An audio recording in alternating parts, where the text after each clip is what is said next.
Morning all of you. आप सभी का स्वागत है हिंदी के दूसरी कक्षा में। और आज हम लोग आपके रिमझिम 3 से चैप्टर नंबर 8 यानी पाठ 8 बंदर बाट करेंगे, क्योंकि हम लोगों ने पिछली कक्षा में इसके कुछ अंश किए थे। आज हम लोग इसके आगे वाला अंश का पठन करेंगे। ठीक है, तो आप सभी अपनी पाठ्य पुस्तिका की पृष्ठ संख्या 65 निकाल लीजिए। पृष्ठ संख्या 65। हम लोगों ने इस नाटक में जाना था कि किसी नाटक को करने के लिए हमें क्या क्या चाहिए। एक बहुत बड़ा जगह यानी एक बहुत बड़ा कमरा, और कौन कौन से पोशाक चाहिए और पात्र कौन कौन से होंगे। तो हम लोगों ने इस नाटक में देखा एक बंदर है और 2 बिल्लियां हैं, जिसमें एक बिल्ली काली बिल्ली है और दूसरी बिल्ली है सफ़ेद बिल्ली। ठीक है, और क्या होता है इस नाटक में, जब 2 बिल्लियां एक साथ एक कमरे में प्रवेश करती है तब उन्हें रोटी की गंध आती है। तब सबसे पहले सफ़ेद बिल्ली रोटी को देखती है, और रोटी कहाँ रखी हुई होती है। रोटी एक मेज में रखी हुई होती है, और वो मेज पोश यानी कपड़े से ढका रहता है, और उसके नीचे ही एक तराजू रहता है। ठीक है, इसके बाद सफ़ेद बिल्ली काली बिल्ली से कहती है कि मुझे भूख लगी है। तब काली बिल्ली भी कहती है मुझे भी भूख लगी है। तब सफ़ेद बिल्ली काली बिल्ली से कहती है मुझे रोटी की गंध आ रही है। तब काली बिल्ली भी कहती है हाँ मुझे भी। तो सबसे पहले सफ़ेद बिल्ली रोटी को देखती है, उसके बाद काली बिल्ली लपक कर उसे ले लेती है। फिर दोनों के बीच क्या होता है, दोनों के बीच झगड़ा हो जाता है ना। फिर उसके बाद बंदर का प्रवेश होता है। फिर बंदर उन दोनों बिल्लियों से कहता है कि चलो मेरी कचहरी पर, मेरे पास क्या है, तराजू है।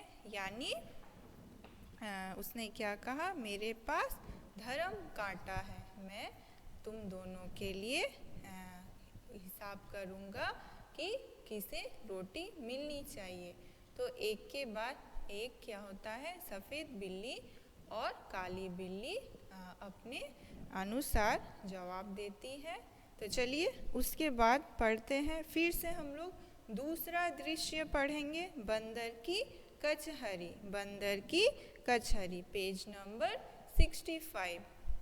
पेज नंबर 65 पृष्ठ संख्या 65 निकाल लीजिए। दूसरा दृश्य बंदर की कचहरी। ठीक है, बंदर मेज पर बैठा है, रोटी का टुकड़ा सामने रखा है। दोनों बिल्लियां मेज के सामने इधर उधर खड़ी है। ठीक है, बंदर मेज पर बैठा हुआ है और रोटी का टुकड़ा सामने रखा हुआ है, और दोनों बिल्लियां उस मेज के बाएं तथा दाएं ओर खड़ी है।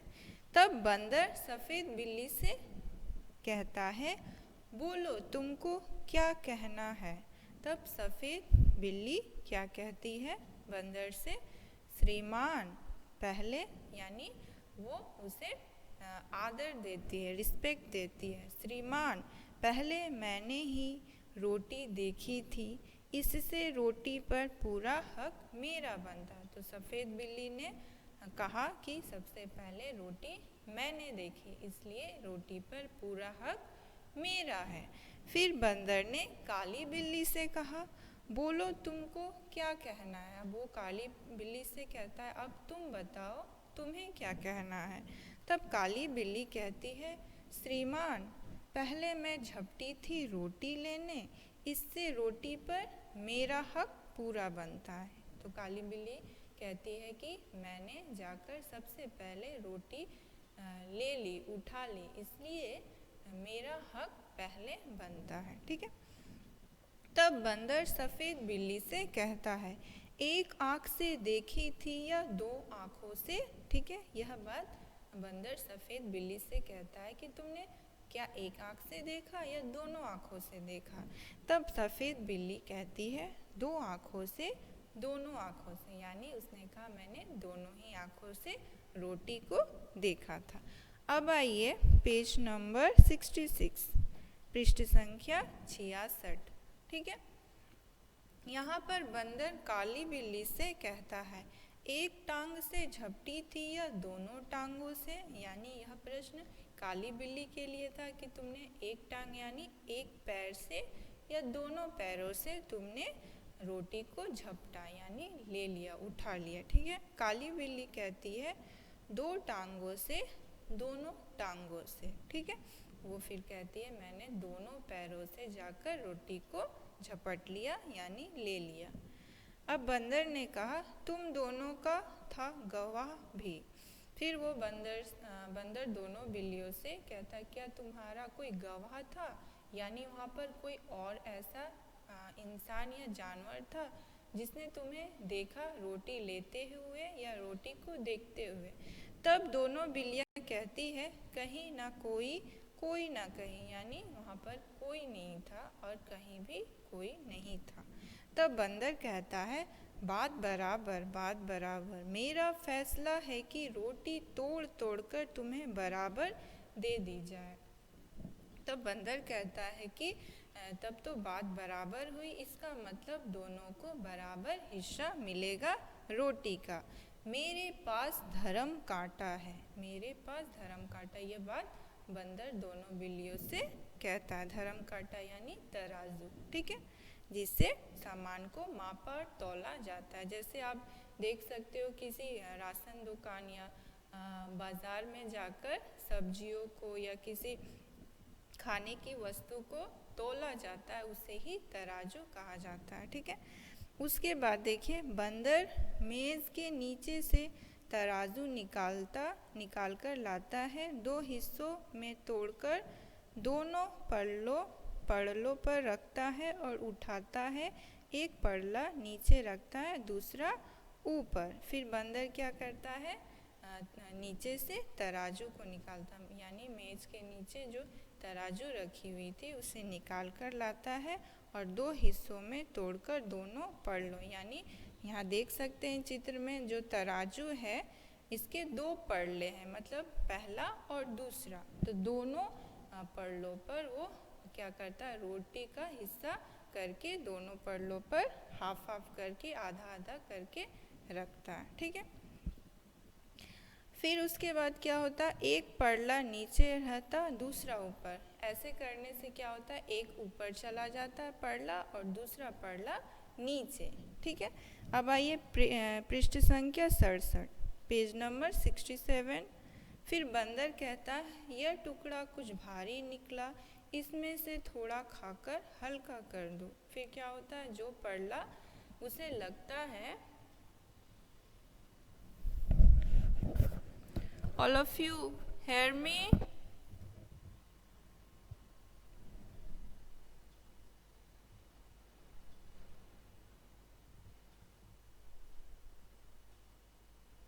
Page number 67. Now page number 67.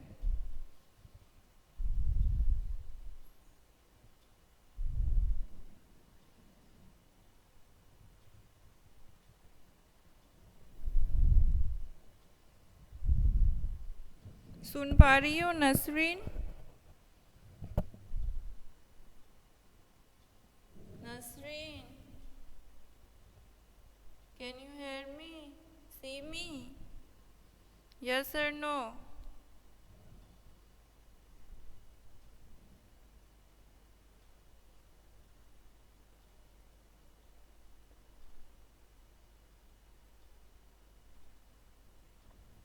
Page number 67 निकालिए।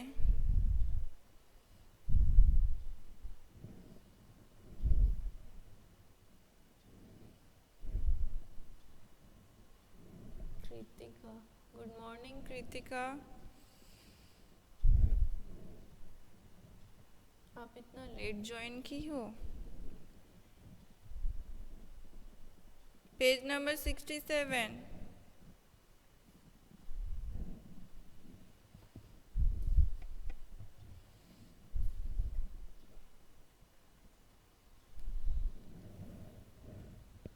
कोई बात नहीं। नसरीन, आप मुझे सुन पा रही हैं? नसरीन,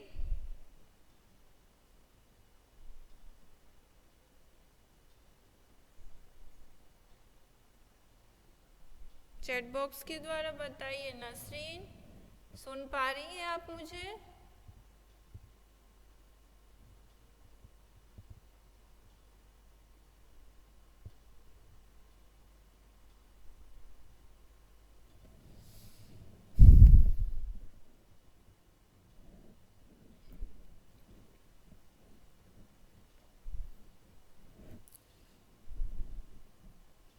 चलिए फिर से पेज नंबर 67 देखिए। उसके बाद क्या होता है? बंदर कहता है यह टुकड़ा कुछ भारी निकला, इसमें से थोड़ा खाकर हल्का कर दो। यानी वो तराजू के पल्ले में रोटी का 2 हिस्सा रखता है, एक पल्ले में आधा और दूसरे पल्ले में आधा।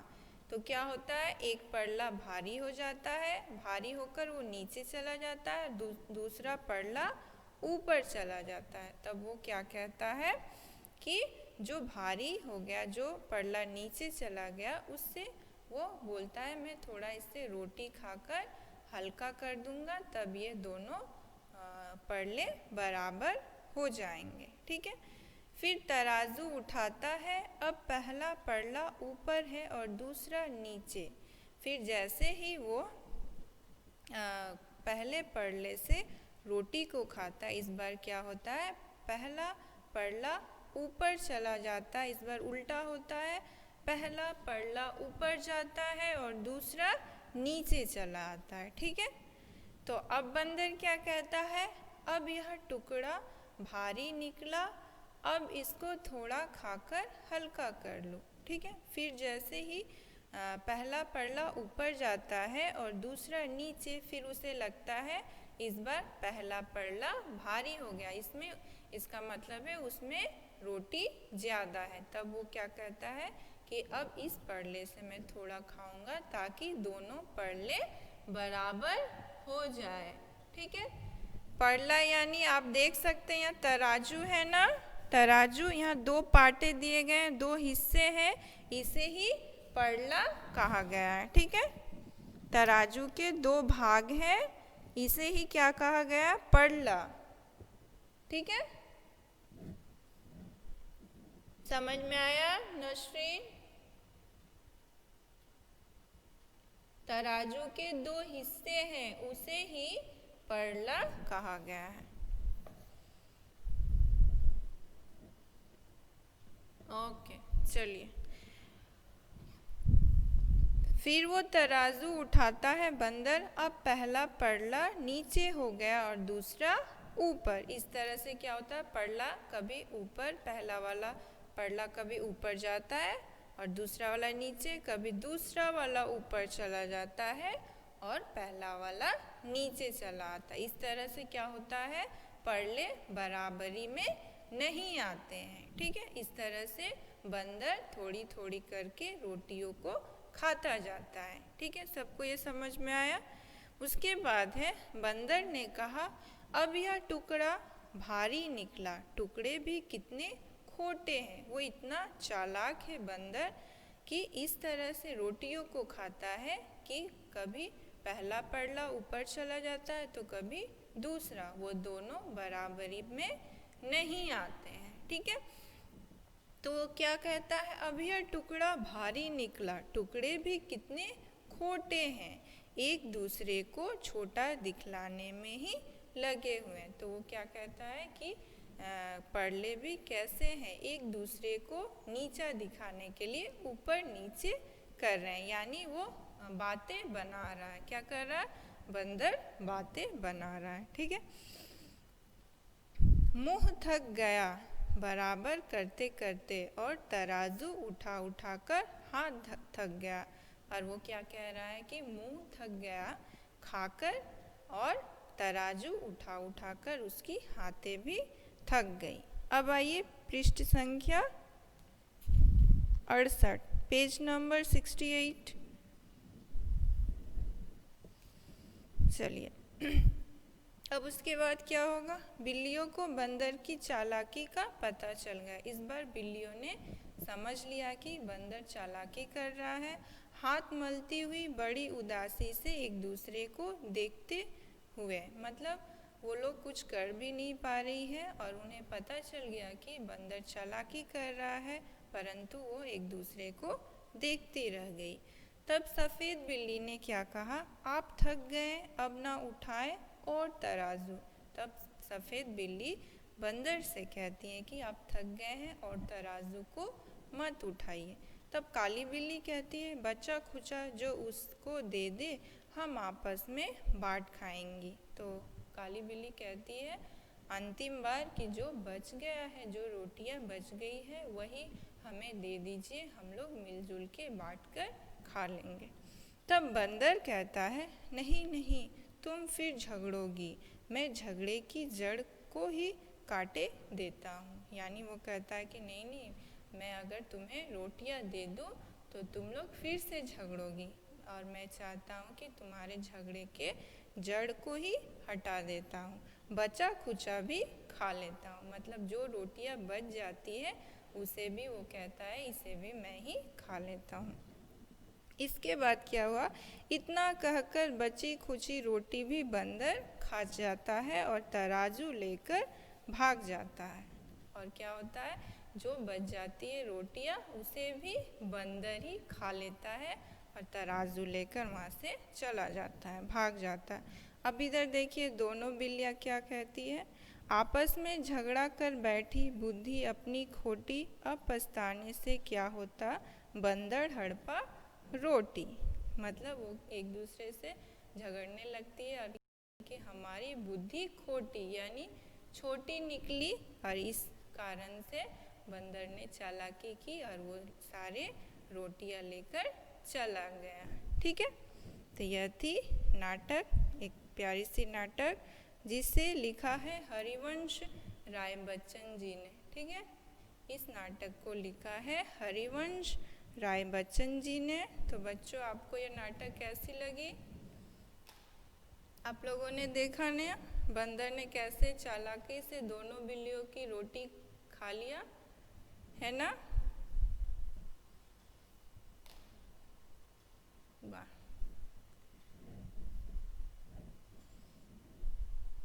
अच्छा, सभी को बहुत पसंद आया। तो ठीक है, आप लोग इसे घर में पढ़िएगा और नेक्स्ट क्लास में मैं इसके प्रश्न उत्तर कराऊंगी। ठीक है, आज के लिए यहीं तक, फिर मिलते हैं हम लोग अगली कक्षा में। ओके, चलिए, बाय।